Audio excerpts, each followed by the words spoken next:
Discover connection, awaken sacredness,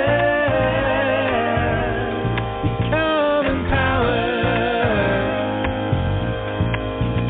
Join us for our show on Blog Talk Radio. Discover your spiritual gifts live.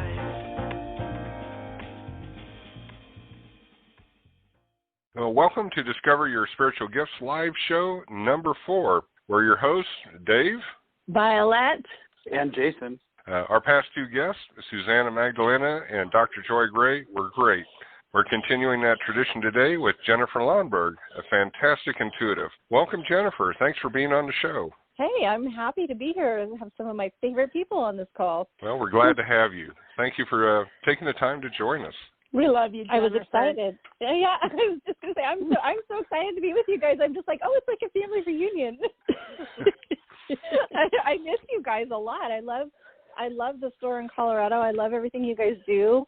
So I'm just thrilled to be able to be a part of it today. I'm excited that my role of annoying little brother is still active. I love it. I know.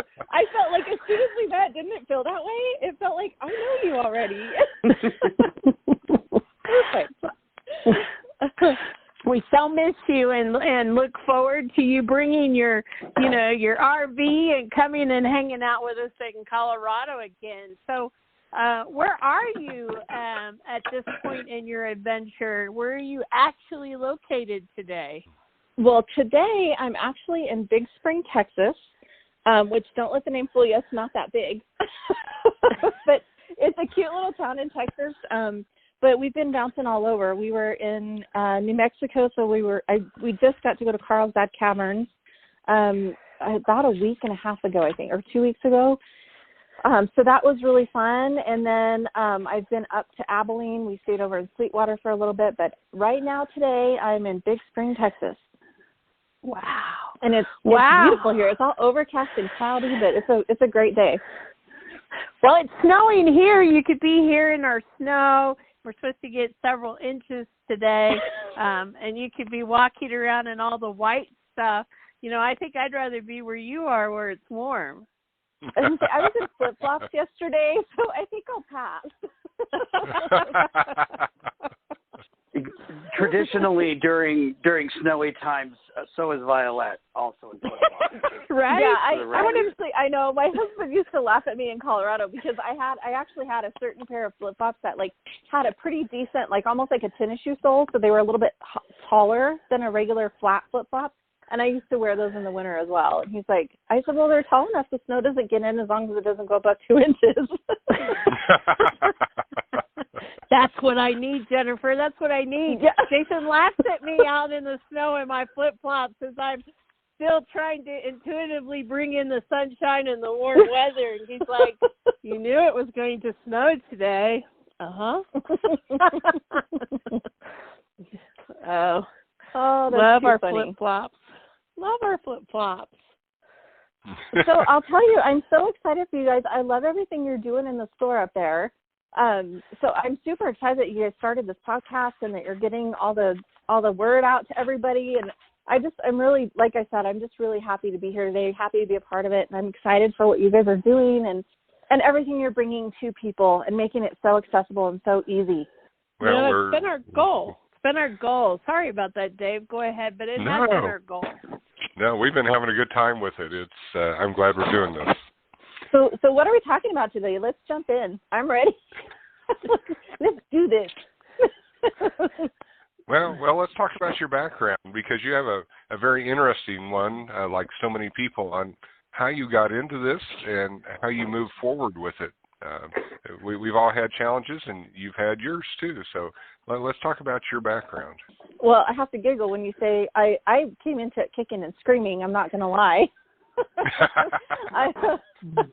I've always been intuitive, but you guys all know me. You know I was raised Christian, and I do consider myself a Christian psychic because I do believe in Jesus. I do believe in, the church is a good idea. There's so much good that comes from that because of the the community and the belonging and all of those kind of things. And I was lucky. I grew up in a really loving community, really small town, right? And I don't remember exactly when it was that I realized I should probably keep what I saw and what I felt and what I experienced on the down low. Like, I know my family always kind of knew, my mom especially, it was always something that we talked about, but at some point, and I think I remember, like, in my teenage years going to a specific youth group, and that was when something was actually said about psychics being evil, and I thought, oh my God, they're going to think that I'm evil.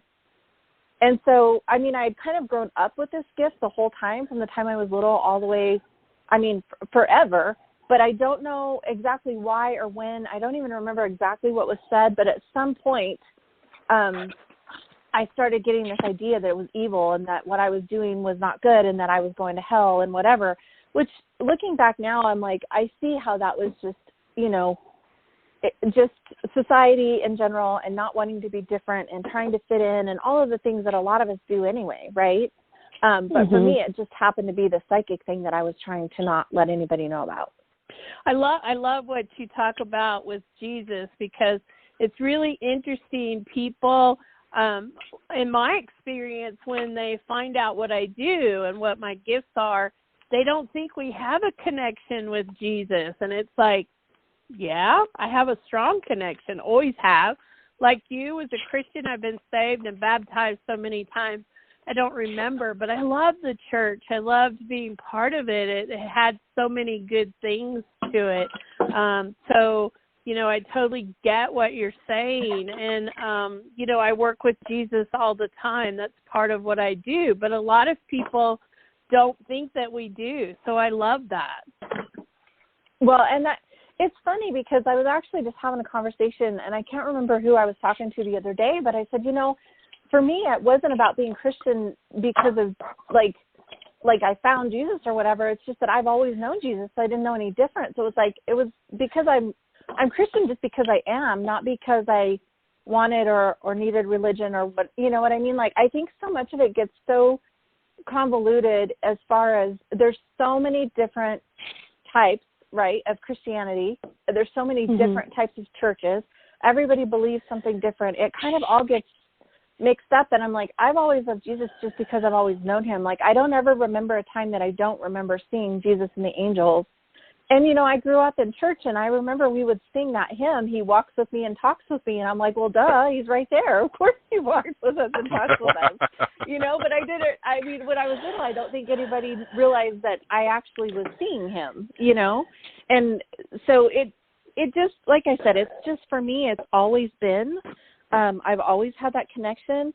I think we all have access to that. I think we all can access that love and that healing and that whatever. And then the church part of it is where the human community part comes in, right? And exactly right, Violet. Like, it's being in that space where you have other people that want to help, want to be supportive of you and want to be your church family, and it does feel really good. And I think there is something beautiful about the ritual of the baptism, right? Because it's not about for anybody else, it's more about for you. In my opinion, when I was baptized, actually I was baptized Southern Baptist, which is interesting because I grew up in the Methodist church, and then since my husband and I have been married, we've gone to different, non-denominational churches, but when I was baptized, that was for me. That was something for me that I wanted to experience and go through, and it's a ritual, right? So, but it feels good to do those traditional things. Yeah, it's a beautiful process. It really is, and you feel really connected when you go through that. I raised my daughters Southern Baptist, so Southern Baptist was, that was the one. I went to non-denominational and several different churches, but that seemed to be where I landed. And so as a young single mom, I raised my daughters in that, which is, my youngest daughter still today is like, what are you doing? Right? And I said, but this has been my growth. This has been my path. It's been how I've evolved. So I definitely connect to all of that. Well, and I think the only reason that that it's different is that everybody experiences it differently, and there's no written rules or doctrine about spiritual gifts really in those certain churches, right? So like where I grew up, we didn't talk about spiritual gifts. We just talked, you know what I mean? Like it wasn't something that you talked about. It was all very basic, and I don't mean that in a bad way. I think there's so much more beyond that. And then fear comes into play, right? So like for me, that's why I said I came into this kicking and screaming because I was afraid what people were going to say. Because when I had that, it started to come into my experience that maybe this isn't a bad thing and maybe maybe whatever. And then I remember at one point thinking, I am going to, you know what I mean? Like if I go to hell, whatever. So I'm like, I guess if I go to hell, I'm going to hell, but I'll be damned if I'm going to let my kids go to hell, right? So we raised them in church. I did all the right thing, and I thought, okay, God, that's fine. Like if that's my fate, but I'm going to do everything I can to let everybody know about the love that God offers. Right. So, I don't know when at some point, and I realized that my kids have that connection too, and they could see some of the things that I could see. And like, I have an experience that I wrote about in my book where my son actually, he was only 3 and we actually crossed over a spirit and I didn't know at the time that that's what I was doing. There was a ghost in our house and my son was like, Mom, I was like, who are you talking to? And he's like, well, it's my friend Shadow. And I'm like, where did Shadow come from? And what is he doing here? You know? And needless to say, we went through the process and Bailey had said, and he doesn't actually remember this. My son doesn't remember this, but he said, well, Shadow wants to know if he can live in our house. And I said, that's fine, but if he's going to live here, he has to go by the rules of our house. And so Shadow, of course, wanted to know what the rules are. And I said, well, in our house, we believe in God and we love Jesus. And so if he wants to stay here, he has to live by those rules. And the spirit said that Jesus didn't love him. And I said, oh, honey, that's not true because Jesus loves everybody. And then like 2 days later, my son goes, Mom, you're right. God does love Shadow. And then we never heard from Shadow again. So looking back now, I'm like, we helped his soul cross over, not even knowing what we were doing, simply because we believe in the power of Jesus, right? So I don't want to get all like into the religion part of it, but I just want to see that whether you call it God or the universe or whatever, and regardless of what you believe of Jesus, if he's an ascended master or if he's your savior or if he's whatever, and like sometimes he even cringes because I think that word savior gets so convoluted as well. He came to show us a way to do things. You can live in love. You can live in healing. You can do all those things. And I think sometimes the focus gets too much on his, the death of it instead of what his life was about. Very true. Very true. And I think, he wanted to teach us how to live and how to connect and how to be part of all this. That's really what that was about. And so, he still comes to us to show us, to guide us, to teach us. So I love that. But you were talking about fear and the fear of stepping into this. I think it's a great topic for us to talk about because lots of people out there, face that from time to time, the fear of being who they are and stepping into their gifts. Well, exactly, because, like we just said, there's a lot of churches don't have any reference for that. Like where I was raised, we didn't talk about spiritual gifts. We didn't talk about that. I mean, if you look in the Bible, it talks about the gifts of prophecy and the gifts of, like, I don't even know them all because I haven't really studied on it, but it really, like, to me, the gift of prophecy is just being psychic. It's just a different word, right? But for whatever reason, the word psychic has this negative connotation.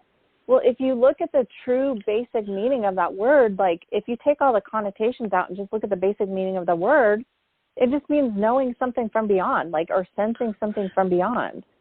So I don't know how it got so, I'm sure, years and years of dogma and government, right? Because, all the church has their own rules, which is government is having rules that you've got to follow. So it's just all the different things. And I don't know why I don't know why we're so afraid to admit the truth of the beyond, really, because even people that I talk to, it's so funny how many people have had some kind of like ghost experience even, right? Well, when you have a Christian, especially if you're in a really strict Christian upbringing, you don't have any reference for that.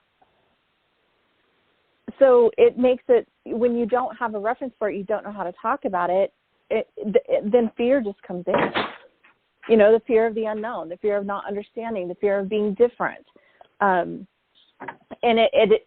fear can be tricky, right? Because it can make you not want to do anything. And like for me, I was afraid of what people would say. I was afraid of how my church would judge me. I was afraid, and I still to this day, like I said, when I came in kicking and screaming, I'm really not exaggerating that. I literally had a knockdown drag out with God, and I said, okay, you know what, you did this to me, either show me what to do or take it away. And that was like, okay, here you go, this is what you're going to do. And next thing I know, I'm changing my title from intuitive life coach to Christian psychic and just jumping in feet first, you know.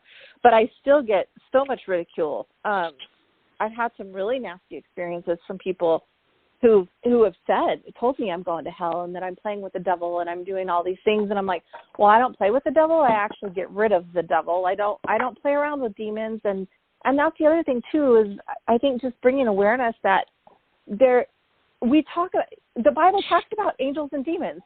Why would we not think that they're both real? You know what I mean? So then there's that fear too. And it's all just like everything on this planet, you know, it's contrast. There's light and dark. You experience both. And I think there's so much more than what really gets talked about on a basic general, you know, in the general public. Like I know there's these sections of people that are more metaphysical and more open-minded. And so then you have that community where you are talking about it. But I think regular mainstream is not something that gets talked about very much. Although it is getting more, because like even on TV, you see like ghost hunters and things like that. And people are a little bit more, at least not as afraid to talk about it anymore. Well, wouldn't you consider the things that you're referring to, Jennifer, like the walking and talking with Jesus, with the prophecy, with knowing something beyond angels, demons? I mean, recognizing those things now, we refer to those as spiritual gifts. Right. Right. So they're the same thing you're talking about, just in a different context. Once again, we're all going to the same place. We're just taking our own route. Right. Right. And I think that's the biggest thing, is just being able to have a place to where we can have these conversations and be open-minded and not be afraid to share what the experiences are. Because like I said, like since I've kind of like with my books, you know, the closet psychic thing, like the secret experiences of the closet psychic, like since I've actually claimed that title and talked about it, you wouldn't believe how many people will message me and say, oh my God, thank you for saying that, because I had this experience and I don't know who to talk about it with. And church doesn't seem like a safe place to say, you know, my dead grandma just came to visit me or whatever, you know, like it's just, which is, I mean, again, in church we talk about it being in heaven and stuff, but I think on some level there's an underlying silent idea that it shouldn't be talked about. Like it's almost like we all know it's there, but as long as nobody says anything, it's not real. Does that make sense? It makes sense when you say it, but it does. I don't think it makes sense in the grand scheme. Right. Personally. Right. That's my personal view. Right. Yeah, one of the old joke statements is, you know, it's okay for you to say you talk to God, but we're going to worry about you when God starts talking back to you. Right? I know, which is so dumb. Like, why would we not think that's okay? But, and it's so funny, too, because, like, you think about it, and, like, for me especially, I thought, if I tell people what I'm seeing, they're going to put me in a straitjacket. Like, I can remember thinking that people were going to think I was crazy, and I did not want to end up in a loony bin. You know, and I don't even know if that's still a thing, but back in the day, like, that was a real concern for me, is people are going to think I'm crazy. Well, if you take it to logical extremes, if you go back to the Inquisition, they felt that they had to put you through physical duress to drive the demons out of you until you got to the point where you wouldn't say that you were contacting anything, spiritually, because that was the responsibility of the church, not you.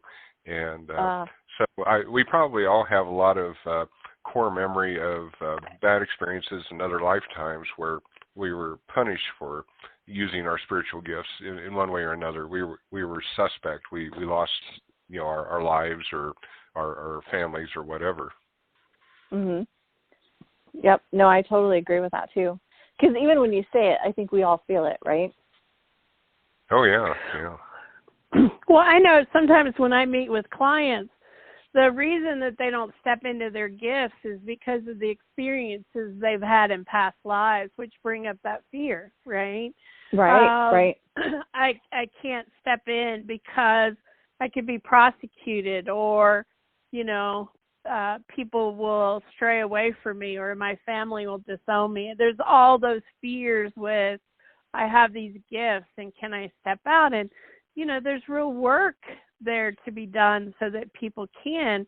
I worked in the corporate world for years and years and years with my gifts, but I never told anyone what I saw, what I felt, what came to me, what intuitively I got. And there's lots of people out there doing that today.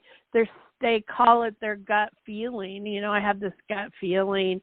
They step into that more than they talk about that they're intuitive or psychic or they have gifts. And, whatever's safe for somebody. But today, there are communities like ours where you can actually come and be yourself and be part of a group or a community where everyone has gifts and everyone can step in and be who they're naturally meant to be. Yeah, exactly. Well, and that's what, like I said earlier, that's why I love your store and I love what you guys are doing. And it is just being able to be able to talk about it in an open setting where you're not going to be judged, right? Mm-hmm. And that's what a lot of mine was worried, and the fear of judgment, everything you just said is so true. Like the fear of, oh my God, what's my family going to think? Are we going to, are they going to put me in, like I said, are they going to put me in a straitjacket? Now, my mom always knew that I was. And actually, the more that I've talked about it, the more I found out that, I found out my great aunt was intuitive after I started talking about this. And I actually called my cousin and I said, I just want to tell you that when this started happening for me, my aunt actually would visit me and help me through it. Mm-hmm. And so I called my cousin. I said, I just want you to know your mom has been around me a lot. And she's like, oh, I'm not surprised. And she said, I'll never forget the first time I met you, you were only 3. And I remember looking at Mom and saying, Mom would be my aunt. And she said, looking at her and saying, she's kind of an odd little thing. And she goes, oh, honey, she's just on another plane right now. So, even that, and I'm like, why did nobody ever tell me about this? I had no idea until I was older, you know what I mean? And fortunately, they lived, far away from us, so I didn't, and she was my great aunt, so it wasn't like it was immediate family. And so I didn't really grow up knowing her that much, other than I know that she, in spirit, has visited me before, and she actually helped me in this transition of actually stepping out into the public as being psychic. So the time that I really came out of the closet on all this with my extended family was at a family reunion where we had lots of brothers and their kids and grandkids.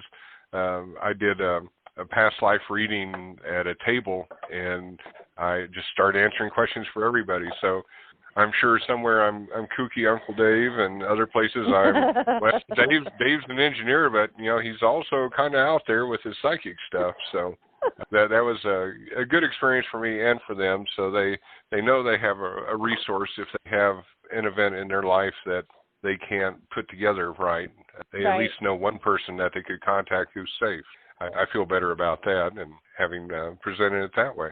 Yeah, and that's awesome. I haven't ever actually done readings that much for my family. Like I said, my husband and my kids, of course, know about it. My mom knows about it, and my sister, whatever, my brothers. But other than the outside of I can remember when we were younger and just thinking, okay, this is something that stays at home at the kitchen table where it's safe. We don't talk about this outside of these walls, yeah, it was, I don't know. And it's so funny because they'd be like, well, what do you think? Like, how are you feeling about it? And so it was, you know, always kind of checking in, like, is this going to be okay or is it not? And just silly things. Like, I remember one time when my son was in high school, they were going to go to Cheyenne. And I'm like, I just had a really weird feeling about it. And I'm like, I don't know, buddy. I just don't, let me sit with this for a minute.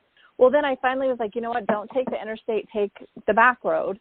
And as soon as we made that decision, everything felt fine. So it's just little things like that, and I think everybody has that if they would just take time to really tune into what they're feeling and what their body feels like, and where, if they feel anxiety, instead of just pushing it off, right? Or just learning how to tune into that inner guidance and that inner divine connection and being a little bit more in the flow.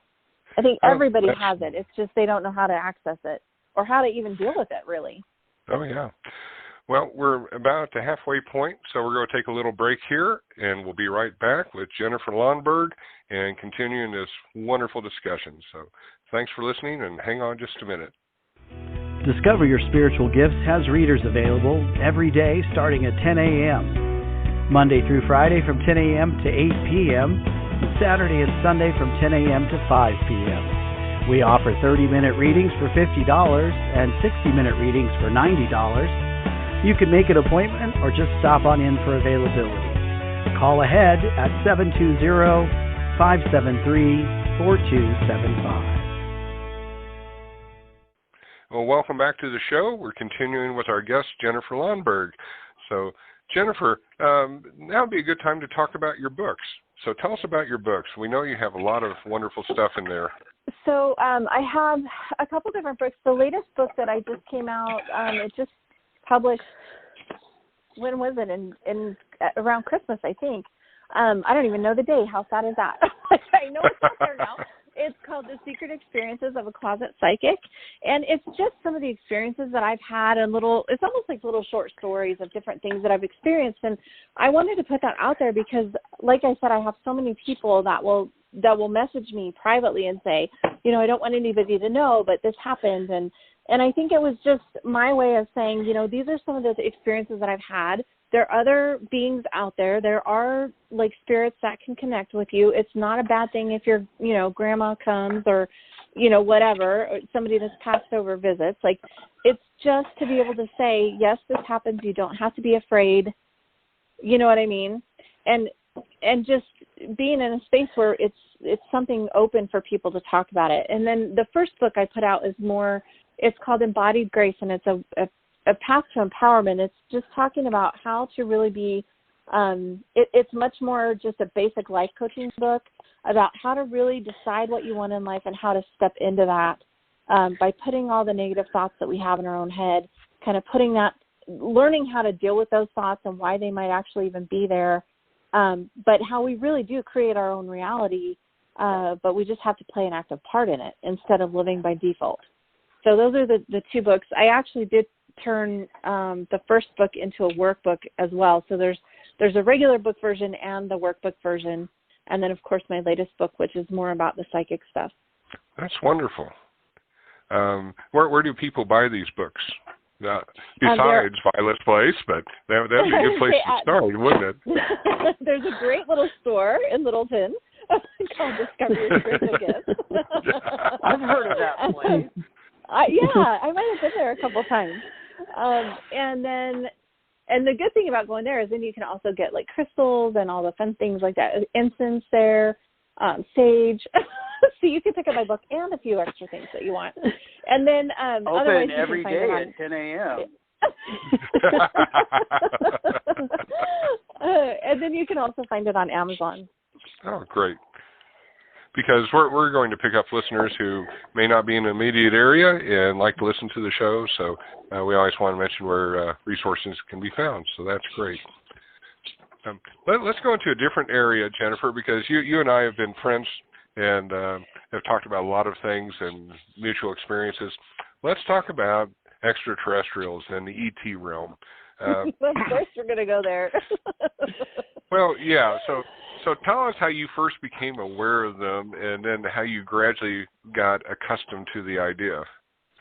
Okay. Well, so again, I mean, I've always experienced all kinds of things, right? And so I can tell you the very first experience that I actually remember of an ET being was when I was young, and I probably was around 8 or 9, and I just remember him like walking through the hallway, and I was like, what in the world is that? You know what I mean? Didn't really have any experience. I would never say that I've like been abducted or had any experiences like that, but I have seen them around. I actually had an experience in Sedona, Arizona a few years ago with a girlfriend of mine, and she kept looking. We were sitting in the hot tub and just relaxing at the end of the day. We'd been hiking at some of the areas up there in Sedona, and she kept looking over her shoulder, and I said, what are you doing? She said, I don't know, I just keep feeling like something is there. And so I kind of tuned in for a second, and there were some alien beings there. And I was like, what are you guys doing here? What do you want? And they're like, well, we just need to know how to get whatever. And somehow I just said, you need to go that way. And I like pointed in the direction. Well, then the next morning we looked up, and it was one of the vortexes. So that was kind of an interesting experience. And then other than that, like it's just like anything, right? So you've got to use discernment because it's light and dark. I don't ever feel like I've been attacked by aliens. I don't ever feel, but I also know that I have put boundaries up because some are light and some are not. So, but again, I think the biggest thing is just to use discernment and not really have fear about it. And I mean, I guess on some level, I'm like, why would we be so naive to think that in this huge, expansive universe that we're in, that we would be the only beings, right? And it's different. There's so many different realms too, right? So even like where we're at is a realm, but then we know angels are real, and it's just a different vibration, a different realm.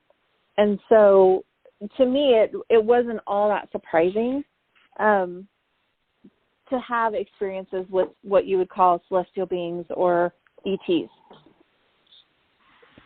When you say you saw him walk down the hallway, like what did you see? Like, did you visually see it? Did you sense it? What was that experience actually like? It was like a person walked down the hallway, only it wasn't a person. I mean, and I don't know how to explain it. Like, that's the one thing that's always hard for me to explain, because I experience things a little bit differently than almost everybody I know. Like, when I say I see it, it's like I see it. So I sense it with my intuition, but I also physically see with my eyes. And to me, sometimes they show up as physical as a human in the room. Like, a really good example for me is I was talking to a, quote, lady, unquote, in the grocery store one day, and my husband came around the corner and he goes, babe, who are you talking to? I'm like, that lady right there. And he goes, honey, there's nobody there. Wrong dimension. Come back to the earth. You know what I mean? So there must have been a spirit walking around in the grocery store, and I was just talking with it. Like, but that's how I see sometimes. Like, sometimes it's so clear that that's how I see it. Sometimes it's almost like it's physical. That makes sense. And so I have that same sensation. It's a different combination of things, right? Right. Yeah. Yeah. And so depending on how distracted, like in the grocery store, I wasn't thinking, oh, I'm going to tune into spirit. You know, I just didn't have, like, I wasn't thinking that. It just, because I wasn't in that frame of mind. And so it just, when she showed up, I just thought it was a person there. Like, I wasn't like, oh, wait, no, this is a spirit person, you know? So, yeah. And I think probably, depending on how relaxed you are into your experience and if you're in what frame of mind you're in, right, you're going to say, oh, wait, no, this is a dimensional being that I'm seeing. But when I was young, I remember feeling like he physically walked down the hallway. That's very cool. And you've also seen them outside, right? You've had some patrolling your property. I have, because this wonderful man named Dave, when I was having some experiences, I called my friend Dave, and I'm like, hey, what's up with this? And he's like, well, I think you need to get some extra almost like security. And so, you know, we do call in for protection and those kind of things. And I did have to say, okay, I need a little bit of an extra like security force, so to speak, because it's almost like when spirit knows that you can see them, then they want to communicate with you, right? And it's the same thing, I think, with the other realms. If they realize, hey, this person can talk to me, they're going to want to either one, jam your transmission, so to speak, so that you're not telling everybody about it, or they want to help you to expand or bring the message out. And so, yeah, I do have some really interesting, I would call it guards, that help me out from time to time. And they are definitely not, I would not call them angels because they don't look like that. Sometimes we're a tower, right? We're just a beacon tower of light that calls them in. And they're like, oh, she can talk to me. She can connect with me. I'm going to go and hang out with her today. Right. Yeah, it's like a moth to a flame, right? Like, ooh, pretty light. Yeah.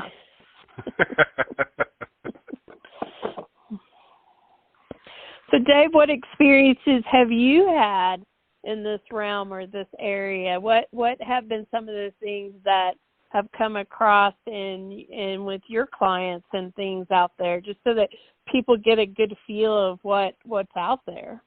Did we just start a fresh show? We went a whole different topic, didn't we? Yeah, like, as well as we all know Dave, that's a very long answer, I would think. I'll give a quick overview. I certainly have seen in my own ways that I see things and experience them and have them shown to me that these other realms are showing up very prevalent on our planet. When I muscle test, and I trust it very highly, on how many two-legged people out there walking around us are not conventional humans, I get a number of 3 to 5%, which is pretty astounding. If you think out of every group of 100 that you see at the mall, 3 to 5 of those are not traditional biological humans. They are something else, whether they're incarnate angels or they're hybrid ETs, or they're ETs that can sort of disguise themselves. We have a whole lot of people here, and rather than feeling shaky and nervous about that and fear, we need to look at it as we have a whole lot of different people, consciousness, entities who are all rooting for us to succeed here, and they're doing their level best to keep us on a path where the Earth succeeds and overcomes so many challenges that we see. So I'm not terribly surprised when I run into these. I have so many friends who are sort of intuitive in some way or another, where they run into people in the grocery store who seem to be kind of outlandish looking, and then they go around the aisle, into the aisle, and then come back, and that person has disappeared. It's not just that they're on another aisle. They rapidly, scan the store, and that person was here one moment and gone the next, and made contact with them. So I'm very open to the idea that we have many of these beings around us, that most of them have our best interests at heart. Some of them are passive, and it's sure there's some that are negative, and we kind of have our little discernment detectors or truth detectors in place to set boundaries and keep those away. But for the most part, I'm very comfortable with all these other beings. I feel that we have spiritual consciousness, biological relationships with them in ways that we don't fully understand yet. And I like the term star brothers for our relationship with so many of them, because gosh, we're the focus for a whole lot of different races that really want to see us not blow ourselves up or not take ourselves to extinction to keep this wonderful experiment called Earth going. So that's kind of my view on it, and I tried to keep it short. So Dave, it's funny, even as you're talking about that. Okay, so I had a message come through it's probably been about 2 weeks ago, and I thought, why am I getting this right now, and what am I supposed to do with it? And I just got the nudge from my guides that this is what you're saying about them coming here to help us, I think there's so much truth in that, because what I was shown the other day was that like we've all heard everything's connected, right? And I got this message on this grander scale than we can even imagine. It's almost like this huge infinity symbol, and all of the universe is tied into this symbol, and it's all supposed to be in this beautiful flow, and it's supposed to be this energetic, like this, it's really supposed to be like a flow that just goes good. But I feel like everything on the earth, with all the negativity and all the drama and all of the nastiness and whatever, it's almost like that vibration is kinking off and throwing off the entire, and this is kind of going way out there, so I hope you guys are resonating with it, but what they showed me was almost like if you were to draw like a circle 8, like one place is kind of kinked in it, and it's the earth, and it's our nasty energy that's throwing off the entire universe. And so I feel like they're here to help us, to try to autocorrect and get everything back in flow of divine harmonics, really. Oh, yeah. Absolutely. Another way to view it is we're like a baby about to be born, and everything is pressing down on us, and it's still dark, and we don't know what's going on, and we're getting ready for a transition to a whole new vibrational level, but it's going to be painful getting there. And we're going to have lots of challenges, and we're going to have to spiritually grow and mature and really start knowing oneness as one major aspect of, when somebody is starving in Africa, we feel it. We should feel it. We should be conscious of it. We should do what we can where the basic needs of people are met on the planet, rather than just saying, well, it's not in my backyard, so not going to worry about it. Those types of things, and getting to a higher level of consciousness where it's not just about me, it's about all those around me, and it takes a lot of work to get there. It's obvious. We've been working on it for thousands of years to get there, and we still have a ways to go, but things are moving very fast now. They've really sped up, and frankly, I see a lot of people in the past 5 years who've passed who it seems like it wasn't their time, and I think we have people transitioning because some are either wanting to evolve that way or they're not ready for the challenge. And so I just see a whole lot of dynamic things happening on the planet as we're moving forward now. Do you think that's because of the, like, again, words that get thrown out, like the ascension and awakening and those kind of things? Do you think the vibration itself, and I mean, just the other day on the news, I think it might have even been last night, they were talking about like how the GPS is all being messed up because of the magnetic pull right now. Mm-hmm. Like, I feel like there's something, even if we just go basic science, right, and take all the woo-woo stuff out of it, we have to agree that the planet itself is changing. Yes. And if we're vibrational beings, like, the vibration is changing, so that means as humans we're going to have to change on some level. Oh, absolutely. Absolutely. So, yeah, I feel like there's just, I don't know, I just feel like it's time to start talking about this stuff and not be so afraid of it and just say, okay, well, what is it? You know what I mean? And then coming back to that, the Christian side of it for me is just, I had to be in a place where I just have to trust that God's bigger than everything, and the Bible could only fit so many things in it. And on some level, we've got to just trust. Mm-hmm. Well, we've always had that conflict within church, and traditional religious belief and the Bible versus what we think we know with science. And now I'm finding, and a lot of other people are, that science has become very dogmatic, and if you don't toe the line on certain scientific concepts, once again, you're sort of designated as a heretic. We've now learned that DNA is not the absolute determiner of who and what you are. We have epigenetics, which says that DNA can be modified in its effects, and that can be inherited.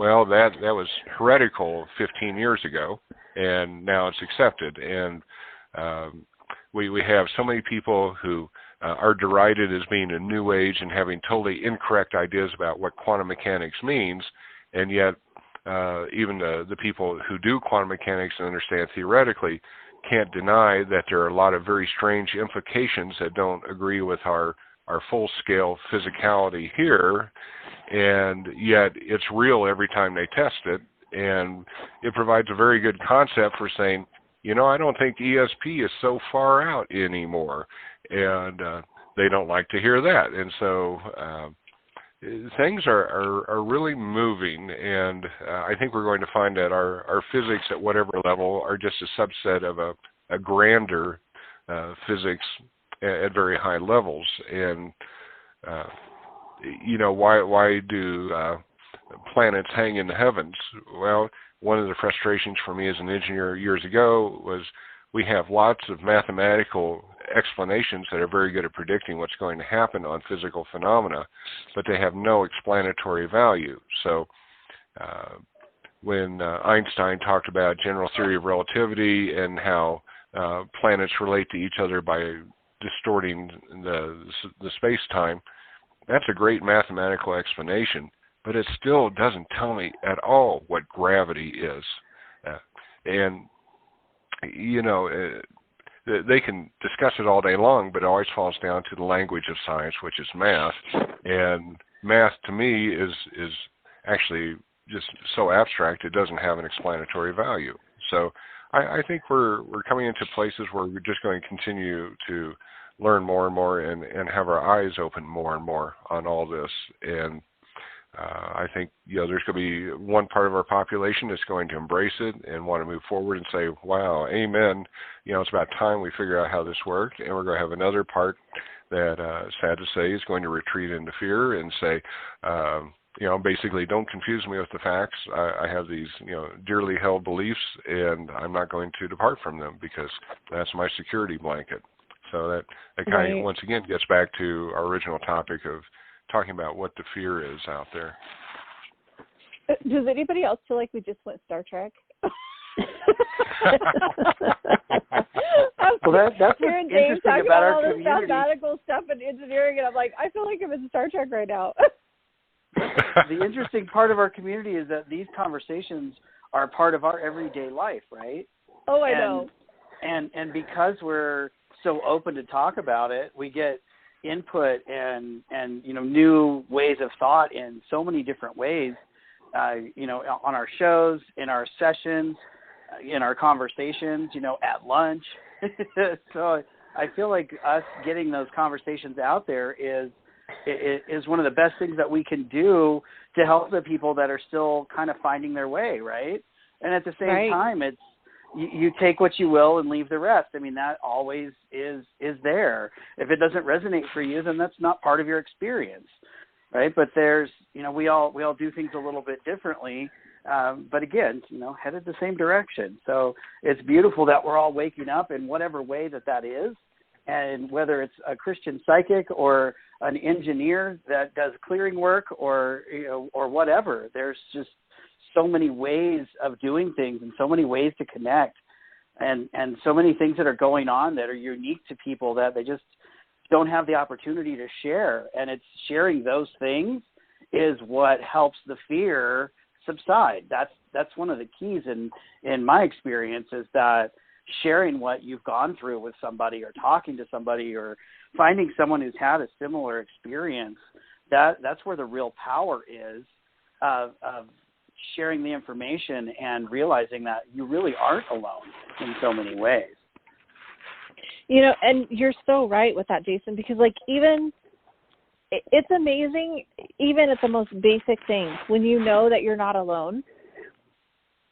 You know what I mean? Like, even just like mom's groups, you know what I mean? Like, knowing that you're struggling if you're a mom and you've got a fussy baby or whatever, knowing that you're not alone in that, right?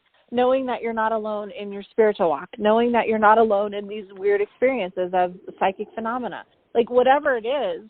I think because we're human and because we're here, we're meant to be in community. And I feel like that's when the disconnect happens, and when you don't have anybody that you feel safe talking about things with, fear can grow and it just becomes a monster that doesn't need to be there. Like, I think no matter what it is, whatever you're dealing with, if you can get past the fear, and I think that's what we need to do with all of this stuff, like everything that we're talking about on this call, that, different realms and different kind of entities and ETs and whatever it is, like just talking about it gives people a safe place to say, you know what I mean? Like, yep. Hey, this happened, and what do you think? And once you're like in that space where you can say, well, what do you think about this? And they just feel like, okay, thank God I'm not crazy, you know? Right. Well said. Very well said. It's sort of like oh, go ahead. No, I that's kind of what my goal is to make this spirituality stuff and talking about the angels and talking about Jesus visiting us and talking about the ascended masters and talking about our guides and talking about, even the ETs or whatever. Like, I want it to be as normal as talking in a mom's group.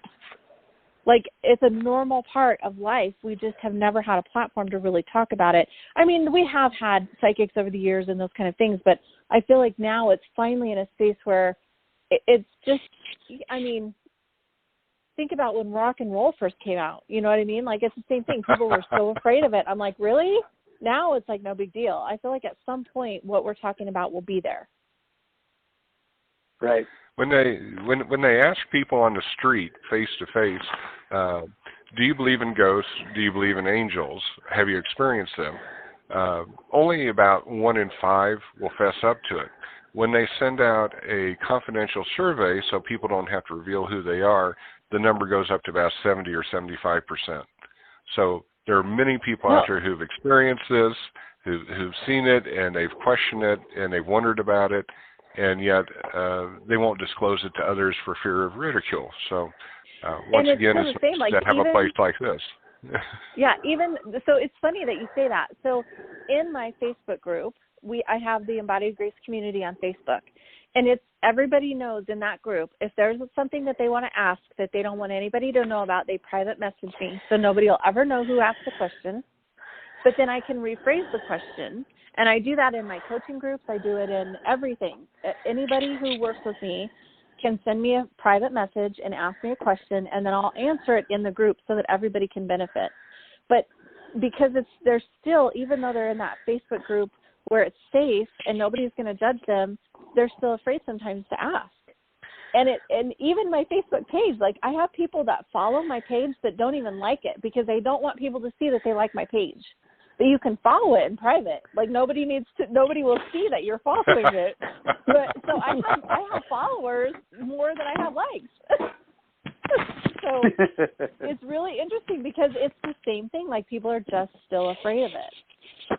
And you guys, I won't lie. Like, I still sometimes am like, I kind of like, I have to catch myself because when people say, well, what do you do? I still will sometimes be like, it's really hard sometimes to say I'm a Christian psychic right in somebody's face. So even I still have the fears that I'm working with, right? So that's it too, is just being where you are and being okay with it. And it seems dumb for me to say I'm afraid of it when I just published the book that has my face on it that says I'm a secret psychic. You know what I mean? Like, but there's still in that, you know what I mean? When you're face to face with somebody, you're still like, well, you know, and especially here because I'm kind of in the Bible Belt. You know what I mean? Oh, so, just kind of. Yeah. Jennifer, your secret is out. I know, right? It's like it's too late now. Sometime in December, we think. Yeah. So, you know, it's so funny that even I still have the fears that come up about, but it's all about the judgment, right? So I think it's just, like I said, I really love the store. I love what you guys are doing. I love that you're giving people a safe place to talk about these things. And just being able to be open and knowing that nothing's off the table, right? Oh my goodness, look at everything we've covered in this call. There's nothing off the table. Well, Jennifer, if people want to contact you, how do they do it? What's the best way? The best way is probably Well, two places. So on my website, which is just my name, so jenniferlonnberg.com, they can find out more about me. I have a whole list of like my personal story and kind of how I work as far as the life coaching goes, and then I have a membership. So everything like that is on my website. And then if they want to join the Facebook community, that's a great place too to start. And that's a free Facebook community where you can just, you know, come in and look around, ask questions, and it's a safe place to be able to discuss all things, because it's not just about being, you know, Christian and psychic. It's about life in general, because the one thing is, and part of the reason I started with Embodied Grace is I had to understand how to accept myself before I could do anything. And my gifts were part of that. And so whatever it is, like, I feel like we just need to learn how to really learn to embrace and enjoy life, and whatever that is, right? So everything in between, from spiritual gifts and experiences to everyday, like, being frustrated because it's time to do laundry again. You know what I mean? Because we're human, and we're in this human space, and we've got to do these things. So I kind of like to look at everything as a whole life. Like, let's just talk about life. You know what I mean? And I even say, like, in my membership group, if you're looking for just only psychic development and you don't want to work on your personal growth, I'm not your coach, because you've got to look at all aspects of everything. And I tell people, you've got to look at emotional, mental, physical, spiritual, and galactic or universal, whichever way you want to call that. There's, like, all of those aspects have to come in, because we're all of those things. I think we're just about out of time. Jennifer, I want to thank you so much for being on the show. I'm sure Jason and Violet are both very appreciative too. Oh, yeah. Absolutely. And I want to thank all listeners for joining us. We'll have another great guest next time. And please hang on, because we're going to have some profiles of several of our readers here at the store. And they can you can be filled in on what they're doing, and it's very helpful. Again, thanks for listening, and have a great week. Take care. Thanks, everybody. Thank you. Bye. Bye. I am Colleen Andraste. I am a spirit medium, psychic, and channel for the angelic realm, and I have been intuitive or psychic my entire life. I began my interest in this work as a young child. I saw my mother with my eyes open after she passed 2 different times, so my beliefs were confirmed, and that is what opened the doors for me. How I help clients today is that I'm primarily clairaudient, clairvoyant. I'm also an empath. So I tune into their energy to the vibration of their name, and Spirit will talk to me about what messages they have for the client. It can range, it's wide ranges actually, but my primary goal is to empower my client and to bring them a sense of well-being and peace, and to know that they're always being cared for and they are not doing this alone. They're not walking the earth plane alone. I am available the 3rd Sunday of the month at Discover Your Spiritual Gifts. Hi, I'm Joyce Gerald. I am a trance channel. I do individual readings, but what I really love to do is teach people how to channel. I've been teaching channeling for about 11 years. I kind of stumbled into the teaching part because I had a client who came to me who wanted to channel, and she said that the only way she could do it is if she was hypnotized, because she was terrified. So I was channeling Archangel Metatron for her, and he turned the tables on her and had her start channeling for me. She was absolutely fantastic, one of the best people I've seen. When she was finished with it, she was in tears because it's the first time she'd been able to do it without being hypnotized first. Her guides had asked me if I would start a class to help support her, so that she would be comfortable channeling around other people. And so I said, okay, I would teach channeling. So I did a little research and gathered several people to attend the first class. We were all very excited, so I said that she was supposed to bring me to the teaching part of what I do. I enjoy it immensely. Everyone channels in my classes. I have never had anyone who is unable to, but anyone who came in with the intention and the desire always was able to channel. And it's a really fun class. I'll be teaching classes here at Discover Your Spiritual Gifts beginning in March. I have 2 level 1 classes coming up and then a level 2 class. The level 1 class enables you to initially have those words come out of your mouth, but at that point you're not really able to attain that space and just start on your own. And so level 2 is further refining and practicing. They're all really fun classes. You get to listen to everyone else channel. You get to ask questions of the others who are there. So it's a really fun thing to do. You can find the details on the classes at the discoveryourspiritualgifts.com website. They also have a meetup, and they've also put all of my classes on Eventbrite. Hi, I'm Rochelle Kemper. I am a restoration master healer. I work through people's energy grid as I see it. I call it grid working.